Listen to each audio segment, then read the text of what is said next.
We are joined now on the phone by another Illinois congressman from the 16th district. Adam Kinzinger has been kind enough to give us some of his time. Congressman, you tweeted a short time ago, this is a coup attempt. Where are you right now, and sum up what you've seen today? Well, I can't give my exact location, but I'm safe. I'm in the complex, and it absolutely is, an attempted coup. It won't succeed. This is America. The guardrails of democracy will hold strong. But I can't imagine. I could never imagine ever seeing a situation like we're seeing today. I watched some clowns sitting in the Senate chamber like it's some fourth grade field trip, and watching people do destruction and take down police officers, and evidently somebody was wounded in shooting, and all these references to 1776. This is a disaster, and this is, from a Republican perspective, this will be a stain on our party, and it's exactly why I've been outspoken, because I've seen this coming, and it is time to change and restore our GOP back to the GOP that people used to know.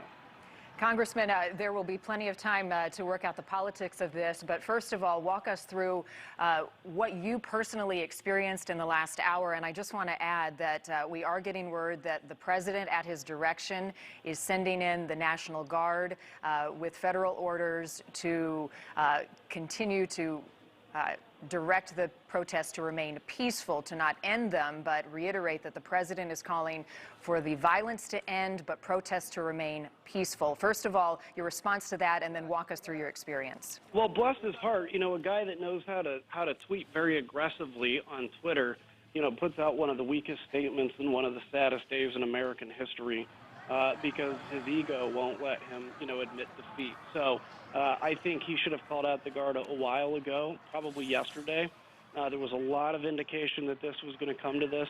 But, me personally, in terms of what I experienced, was on the House floor.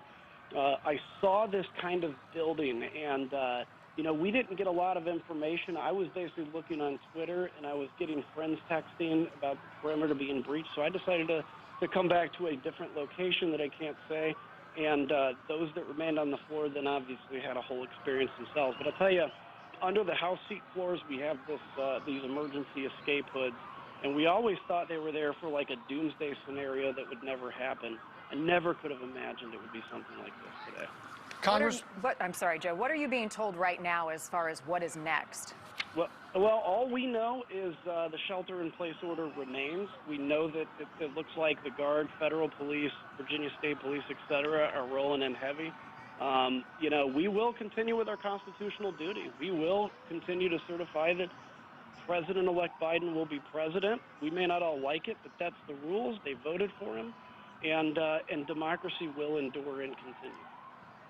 Some of what we heard from the Senate when you guys broke off to debate the objections, Congressman, were from Mitch McConnell, who said our democracy would enter a death spiral.